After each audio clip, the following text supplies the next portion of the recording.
Share.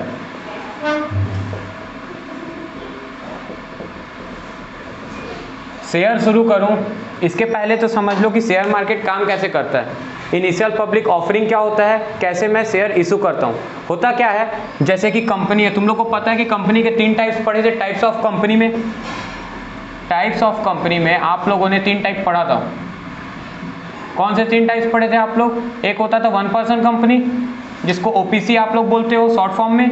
एक है private company and तीसरा टाइप है पब्लिक कंपनी।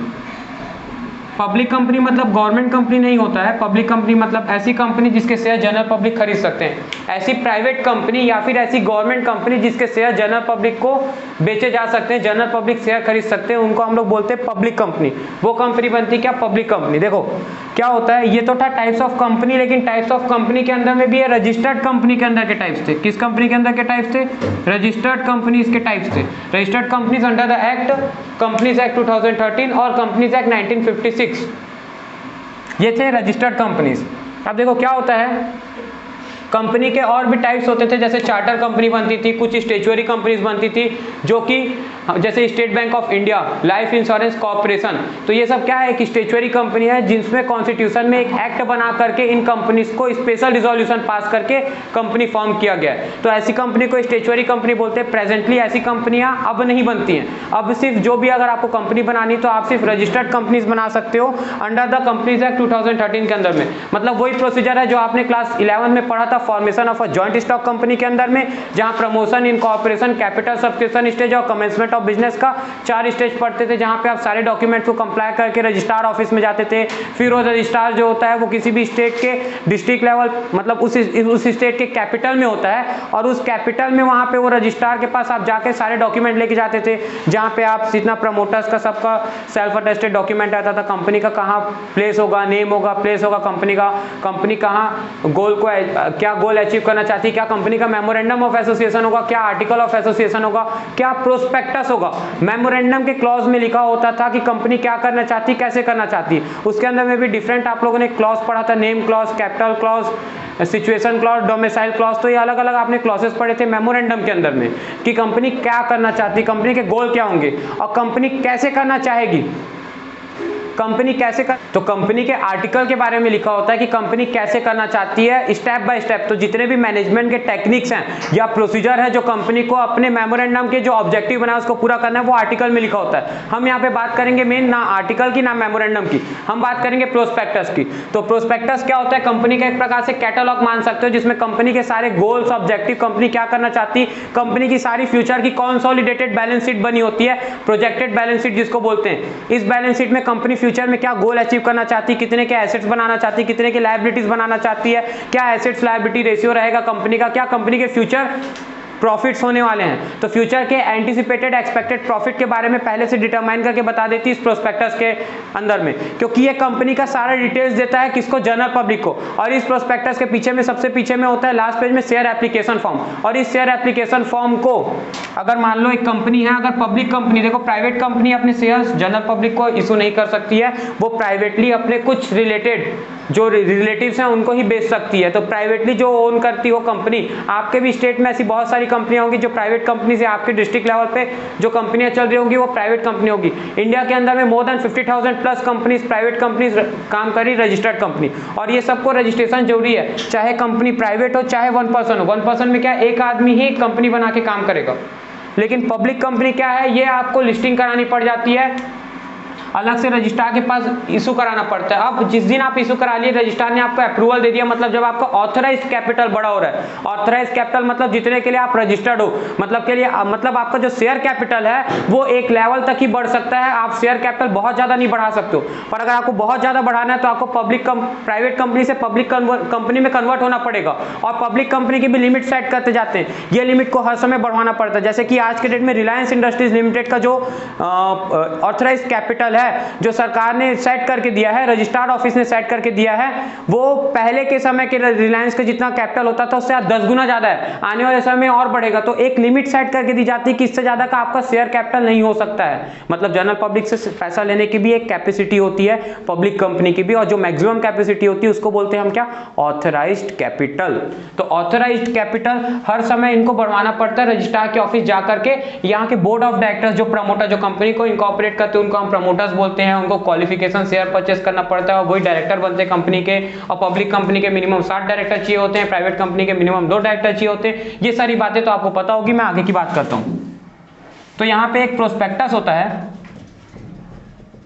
इस प्रोस्पेक्टस के पीछे में क्या होता है, इस प्रोस्पेक्टस के सबसे लास्ट पेज में एक शेयर एप्लीकेशन फॉर्म होता है। अगर आप हमारी कंपनी में पैसा लगाना चाहते हैं तो आप इस शेयर एप्लीकेशन फॉर्म को, ये जनरल पब्लिक को इशू किया जाता है। इस शेयर एप्लीकेशन फॉर्म में कैंची का साइन बना होता है। यहाँ से ये फॉर्म को काटिए और यहाँ से इस फॉर्म को फिल अप करके इसके साथ में आप डिमांड ड्राफ्ट या चेक लगा करके हमारे कंपनी में अप्लाई कीजिए।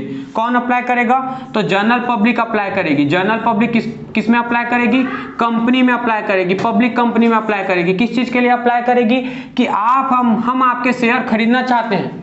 ये अप्लाई कर रही है, एप्लीकेशन लिखित में दे करके, अपना नाम, डिटेल, एड्रेस सब भर करके दे रही है। और फिर ये कंपनी जो है ये इनको अलॉट करेगी वो शेयर्स। अगर इनको शेयर होल्डर बनाना है तो फिर उस दिन से ये जनरल पब्लिक क्या बन जाएगी, जनरल पब्लिक से शेयर होल्डर जिस दिन कंपनी ने उनको क्या कर दिया, अलॉट कर दिया। तो इसका प्रोसीजर क्या होता है, सबसे पहले कंपनी इशू करती क्या, प्रोस्पेक्टस। जब कंपनी इशू करती है प्रोस्पेक्टस तो उसको बोलते हैं इशूड कैपिटल, कि कंपनी उस प्रोस्पेक्टस में कितना पैसा मंगाना चाह रही है। ऑथराइज्ड हो गई मान लो 10,000 करोड़ के लिए, इशू करी, अभी पैसे की जरूरत थी सिर्फ 2,000 करोड़ की, तो इशू कितना कैपिटल करी, 2,000 करोड़। पर कभी भी इशूड कैपिटल ऑथराइज्ड कैपिटल से बड़ा नहीं हो सकता है। क्यों नहीं हो सकता भैया, जितने से रजिस्ट्रार से वो ऑथराइज्ड, उससे ज्यादा पैसा इशू ही नहीं कर सकती मार्केट में। इशू मतलब मंगाना पैसा। तो कंपनी ने इशूड कैपिटल कितना किया, 2,000 करोड़ का किया। अब जनरल पब्लिक जो उसके लिए शेयर को सब्सक्राइब करने के लिए पैसा भरी, 10 दिन 15 दिन का एक टाइम लिमिट होता है, कितने दिन इनके लिए वो इशू करेगी। उस इशू करने को बोलते हैं इनिशियल पब्लिक ऑफरिंग। क्या बोलते हैं, इनिशियल पब्लिक ऑफरिंग। मतलब सबसे पहले जब इशू करी ना उसको बोलते हैं आईपीओ। तो तुम बहुत सुनते होगे कि अभी पतंजलि के आईपीओ के लिए बहुत वेट कर रहे हैं लोग, कि जिस दिन अब पतंजलि का आईपीओ आएगा लोग धड़ल्ले। और इसमें क्या होता है मालूम, जैसे जितने के लिए एप्लीकेंट्स आए, जैसे कि मान लो 2,000 करोड़ के लिए आए हैं, तो हर शेयर का अगर रेट मान लो आपका 10 रुपए है पर शेयर की कीमत, तो कितने नंबर ऑफ शेयर होगा, ये कैसे निकल जाएगा। 2,000 करोड़ के अगर टोटल शेयर की वैल्यू है और 10 रुपए हर एक शेयर की वैल्यू है, तो कितने नंबर ऑफ शेयर ये निकल जाएगा। जरा निकालना, कितना हो गया, एक जीरो गया, 200 करोड़ शेयर जो हैं वो मार्केट में इशू करें।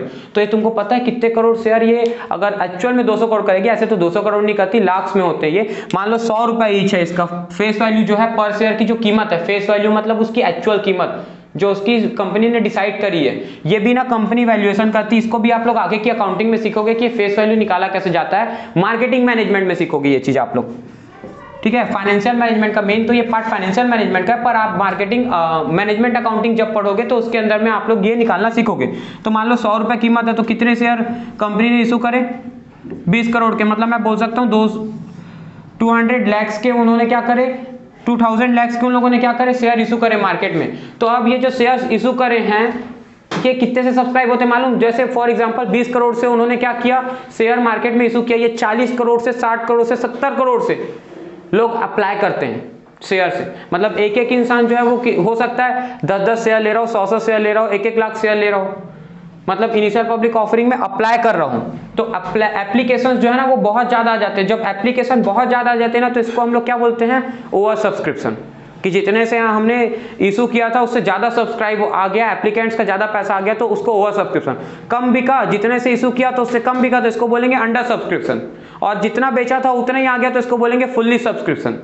तो ये 3 टाइप्स होते हैं पैसा आने के। और हमको जो अकाउंटिंग करनी है ना इस चैप्टर में इशू ऑफ शेयर में, तो शेयर के आने और जाने पे ही अकाउंटिंग करनी है। बेसिकली इक्विटी शेयर्स के ऊपर में ही बहुत सारे आपको क्वेश्चंस बनाने मिलेंगे और प्रेफरेंस से भी मिलेंगे, पर इक्विटी का आपको ज्यादा समझा है। इक्विटी प्रेफरेंस क्या होता है ये मैं आपको कभी नेक्स्ट वीडियो में एक्सप्लेन कर दूंगा कि इक्विटीज में क्या होता है, प्रेफरेंस में क्या होता है। अभी देखो ये तो थी एक फंक्शनिंग, मतलब ये कंपनी का क्या है। मैं यहाँ आप लोगों को आज चाहता हूँ कि शेयर मार्केट एक्सप्लेन करूँ।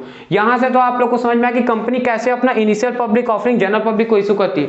पर ये था पुराना समय, जब पुराने समय में ऐसा करती थी। मॉडर्न अप्रोच में क्या होता है, आजकल बन गया है ये जो सर्टिफिकेट, पहले एक हार्ड कॉपी देती थी कंपनी, जब अलॉट करती थी तो क्या देती थी, शेयर सर्टिफिकेट का एक हार्ड कॉपी देती थी। आजकल ये शेयर सर्टिफिकेट नहीं देती। अगर अब आपको बनना है तो आपको क्या करना पड़ेगा, सरकार ने 2 अकाउंट बनाया, डिपॉजिटरी एक मार्केट बनाया, एक प्लेटफॉर्म बनाया है, जिस डिपॉजिटरी का नाम क्या है, central depository service limited of the India and national depository service limited of the India, CDSL and NDSL। तो central depository and national depository service limited of India.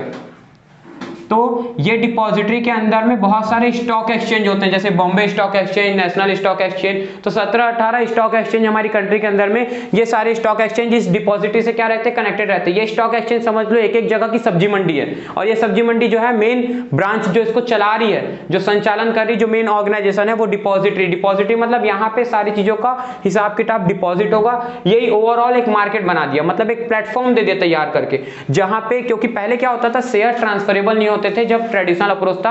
मतलब एक इंसान ने शेयर खरीद लिया, अब कैपिटल का पैसा कंपनी कभी ओनर को वापस करती क्या, नहीं, तब करेगी जब कंपनी राइट ऑफ होगी, जब कंपनी डिसॉल्व होगी, जब कंपनी लिक्विडेशन में जाएगी, तब जो पैसा बचेगा वो फिर शेयर कैपिटल के रूप में शेयर होल्डर को वापस होगा।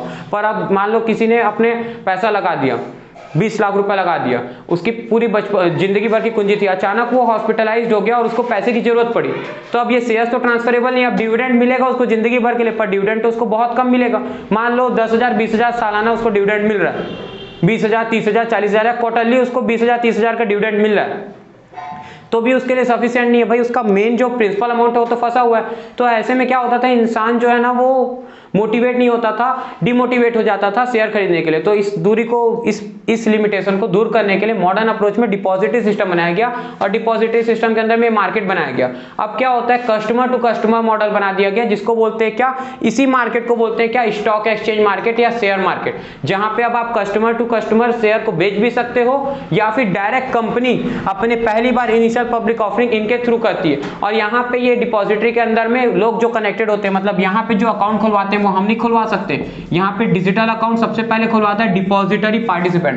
तो जितने आप एंजल ब्रोकिंग, शेयर खान, या जो अलग अलग आप इंडिया इन्फोलाइन, या फिर ये जीरोधा, या फिर ग्रो ऐप, तो ये सब जो आप म्यूचुअल फंड के ऐप या जो दुनिया भर के आप ऐप्स देखते हो ना, ये ऐप कहलाते हैं डिपॉजिटरी पार्टिसिपेंट। ये डिपॉजिटरी पार्टिसिपेंट करोड़ों रुपए इन्वेस्ट करते हैं, डिपॉजिट करा के रखते हैं इस मार्केट डिपॉजिटरी में, और फिर इन डिपॉजिटरी पार्टिसिपेंट के थ्रू, और ये किससे कनेक्टेड है, ये कंपनी से कनेक्टेड है, और ये डिपॉजिटरी पार्टिसिपेंट से कनेक्टेड है। डायरेक्ट डिपॉजिटरी पार्टिसिपेंट से भी ये लोग कनेक्टेड हैं और इनसे भी कनेक्टेड है। और तब ये क्या करती है, कई बार अपने शेयर्स को डायरेक्टली जनरल पब्लिक को ना बेच के इनको लमसम बेच देती है, कुछ कमीशन दे करके, अंडर राइटर बोलते हैं इसको, मतलब अंडर राइटिंग फीस, मतलब एक साथ लमसम में बेच दी और ये कम रेट में ले लिया, जैसे 10 रुपए की फेस वैल्यू है तो ये खरीद लिए एक साथ कंपनी से शेयर 8 रुपए में, और अब ये धीरे धीरे जनरल पब्लिक को बेचेंगे 10 रुपए में, तो 2 रुपए इनको क्या हो गया, अंडर राइटिंग कमीशन हो गया इनका। तो कंपनी अपने ओवर सब्सक्रिप्शन के केस को पूरा फुलफिल कर ले, फुली सब्सक्रिप्शन के केस को फुली सब्सक्राइब कर ले, और अंडर सब्सक्रिप्शन ना हो, इसके लिए डायरेक्टली वो किसको बेच देती है, डिपॉजिटरी पार्टिसिपेंट को, ना कि जनरल पब्लिक को। और जनरल पब्लिक को बेचना चाहती तो कंपनी पहले कहां उतारेगी उसको, या तो हो सकता है अगर प्राइवेट कंपनी तो डायरेक्टली जनरल पब्लिक को बेच देगी, अगर पब्लिक कंपनी भी है तो जनरल पब्लिक को डायरेक्ट बेच सकती। पर यहाँ बहुत सारे गवर्नमेंट के नॉर्म्स हैं आजकल लग गए हैं, सेबी की रेगुलेशन लग गई है। सेबी एक, जैसे कि सीबीआई आपके यहाँ काम करता है, अगर किसी प्रकार का कोई क्राइम होता है तो उसको कौन मैनेज करता है, सीबीआई मैनेज करती है। सिमिलरली शेयर मार्केट में अगर किसी प्रकार का कोई क्राइम होता है, तो आपने हर्षद मेहता स्कैम जरूर देखा होगा, वहां पे आपने नाम बहुत सुना होगा, उस समय ही ये इस्टेब्लिश होना इंडिया में शुरू हुआ था सही ढंग से। तो पहले भी ये था, securities exchange board of India भी बना, पहले ये securities exchange regulation of India करके हुआ करता था, ठीक है, ऐसे ही आरे हुआ करता था। सेरा जो है बाद में क्या बन गया, सेबी बन गया, securities exchange board of India बन गया, सेबी बन गया, ठीक है। तो सेबी का क्या काम है, रेगुलेट करे to protect the interest of investor, मतलब जनरल पब्लिक के पैसे को, कंपनी को माना जाता है सेबी की निगाहों में चोर, और कंपनी जो है वो पैसा खाती है जनरल पब्लिक का, तो उनसे इन्वेस्टर का इंटरेस्ट को बचाने के लिए बनाया गया सेबी को। जैसे कि कंज्यूमर प्रोटेक्शन एक्ट बनाया गया, कंज्यूमर प्रोटेक्शन कोड बनाए गए, ताकि कंज्यूमर को प्रोटेक्ट कर सके, किससे, सेलर से, वैसे ही इन्वेस्टर को प्रोटेक्ट कर सके, किससे, कंपनी से, शेयर होल्डर को प्रोटेक्ट कर सके, ताकि उन कंपनी उनका इंटरेस्ट ना खा जाए। और मैनिपुलेशन ना हो और यहाँ फ्रॉड ना हो सके, इसके लिए बनाया गया सेबी को।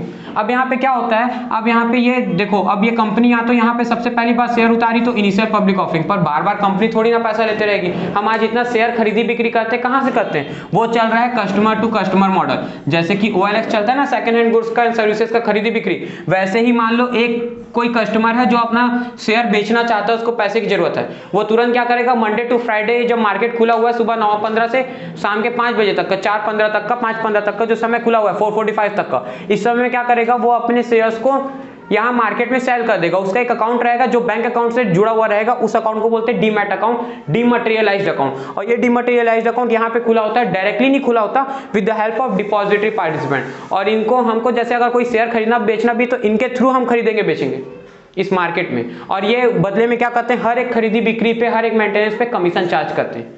अब भाई इतना पैसा लगा के अगर खोला है करोड़ों रुपए तो कुछ कमीशन तो चार्ज करेगा ही ना।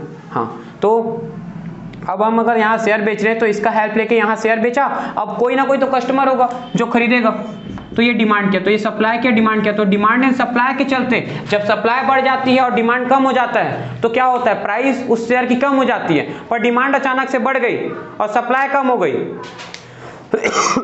तो प्राइस क्या हो जाएगा, तो प्राइस बिल्कुल बढ़ जाएगा। जैसा कि हर्षद मेहता, अगर आप लोग देखोगे स्कैम 1992, तो सेम यही चीज होती थी वहां भी फॉलो, सारी चीज मार्केट में डिमांड के ऊपर बेस्ड थी। जब हर्षद मेहता ने बहुत ज्यादा पोलो के शेयर्स या फिर ACC के शेयर्स खरीदना शुरू कर दिया लमसम में, लॉट मॉनेटरी मार्केट मतलब क्या होता है, मनी मार्केट से पैसा निकाल करके रिजर्व बैंक ऑफ इंडिया में जो आपका सर्टिफिकेट, वो जो आप लोग एक चैप्टर पढ़े होंगे मैक्रो इकोनॉमिक्स में, पॉज कर तो मनी मार्केट के जो इंस्ट्रूमेंट होते हैं जैसे कि सर्टिफिकेट ऑफ डिपॉजिट या शॉर्ट मनी या शॉर्ट कॉल मनी जिसको बोलते हैं, जब एक बैंक दूसरे बैंक से 2 दिन 3 दिन के लिए लेता है, तो इन लोग क्या करते थे उस समय, मनी मार्केट के ब्रोकर बने हुए थे। और मनी मार्केट के ब्रोकर मतलब बहुत हैवी ट्रांजैक्शन और बहुत कम प्रॉफिट मार्जिन में, क्योंकि वॉल्यूम इतना बड़ा है कि एक बहुत छोटा प्रॉफिट मार्जिन भी, बहुत छोटा प्रॉफिट परसेंटेज जो कमीशन का रहता है उसमें भी एक लमसम अमाउंट इनके पास जमा हो जाता था।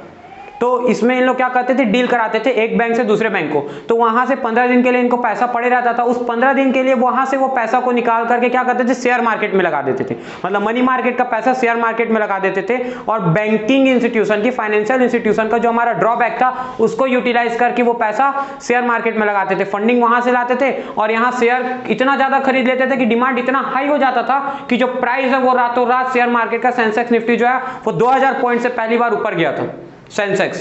तो इसीलिए इनको बिग बुल भी बोला जाता था, अमिताभ बच्चन बोला जाता था शेयर मार्केट का, किसको, हर्षद मेहता को। ये सारा कुछ हुआ स्कैम 1992 में बताया, इसलिए बोलते हैं कि ज्यादा इधर MX पर ये दुनिया भर का ना देखें, उसको देखें, कुछ काम की चीज देखेंगे तो काम बढ़ेगा आगे। अब इधर देखिए वापस क्या होता है यहाँ पे, अब ये जो कस्टमर टू कस्टमर मॉडल है, ये यहाँ शेयर बेचते खरीदते हैं, तो इस हिसाब से प्राइस जो है वो बढ़ता घटता है। इस पे और भी फैक्टर होते हैं जो रिस्पॉन्सिबल होते हैं। अब देखो डिमांड एंड सप्लाई जब भी आएगा तो कोई एक फैक्टर के कारण से डिमांड एंड सप्लाई अफेक्ट नहीं करता है, मल्टीप्लिसिटी ऑफ फैक्टर्स के कारण से करता है। इसीलिए बोला जाता है कि शेयर मार्केट में जब भी पैसा लगाओ फंडामेंटल नॉलेज होना चाहिए। लोग क्या करते हैं, उजाएंगे उधर ग्राफ देखेंगे, ये तो बढ़ रहा है तो और ऊपर बढ़ेगा, ये तुक्का लगा दिए, जुआ हो गया, जुआ नहीं लगाना है यहाँ पे। और जिस दिन बढ़ा है उस दिन घट भी सकता है, और जिस दिन घट जाएगा, मान लो इंट्राडे करे हो, तुम्हारा पैसा डूब गया, तब कैसे करोगे, कमाओगे तो 100 रुपए करके कमाओगे, और जाएगा तो एक बार में 10,000 रुपए चले जाएगा, तब कैसे करोगे।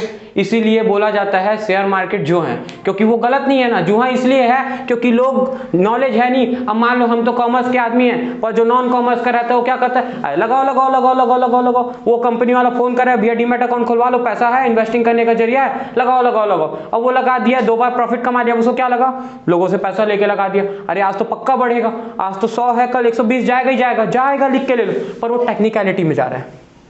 पर किसी दिन फंडामेंटल रीजन से मान लो कंपनी का क्वार्टरली लॉस आ गया, जब एक क्वार्टरली लॉस पब्लिक हुआ, पब्लिक अकाउंट में आया, जब जनरल पब्लिक को पता चला कि हाँ यार यहाँ तो लॉस हो गया, डिमांड अचानक से क्या हो जाएगा, बहुत शॉर्टफॉल होगा डिमांड का, तुरंत शेयर की वैल्यू गिरेगी, क्रैश कर जाएगा। कोरोना वायरस पेंडेमिक आ गया, क्रैश कर गया मार्केट, लोग अभी परचेज करना शुरू कर दिया। देखिए अभी तक मार्केट अपनी वैल्यू में नहीं पहुंचा है, फेस वैल्यू में परफॉर्मेंस नहीं हो रही किसी भी कंपनी की, पर शेयर मार्केट आज भी प्रॉफिट में चल दिया। तो किसी भी दिन ये लॉकडाउन वापस से लगा तो इन शेयर की कीमत क्या हो जाएगी, धड़ल्ले से गिरेगी, तो क्या होगा, लोगों का पैसा फंस जाएगा। अब या तो ये वेट करें, अगर डिलीवरी लिए के रखें तो शेयर को फिर 1 साल 2 साल के लिए रखें जब तक उसकी वैल्यू ना पहुंचे, या फिर अगर इंट्राडे करेंगे तो उसी दिन वापस बेचना होता है, जिस दिन खरीदे सुबह शाम तक बेचना होता है, तो उस दिन क्या हो जाएगा, उनको धड़ल्ले से गिरा तो 1000 रुपए लगाए हैं, 10 रुपए कीमत चल रही, 990 रुपये गया कि नहीं गया? तो टेक्निकल्स पे नहीं जाते, फंडामेंटल पे फोकस करते हैं। कंपनी का मार्केट रिसर्च, कंपनी कैसा प्रॉफिट कमाई है, कंपनी का क्या रेशियो है, जो आप लोग अकाउंटिंग रेशियो पढ़े हो, तो ये सारे रेशियो एनालिसिस का काम यहाँ पे आता है बेटा। इंटरनल यूजर्स और एक्सटर्नल यूजर यहाँ पे काम आता है, और यहाँ पे इन सारी चीजों को देखते हुए डिटेलिंग्स को चेक करने के बाद हम पैसा लगाते हैं। ये है कंपनी का फंडामेंटल नॉलेज, ना कि टेक्निकल पे फोकस करके। तो आई होप आप लोगों को शेयर मार्केट थोड़ा बहुत समझ में आया होगा। नेक्स्ट वीडियो बहुत जल्दी आप लोगों के लिए आएगा। Thank you.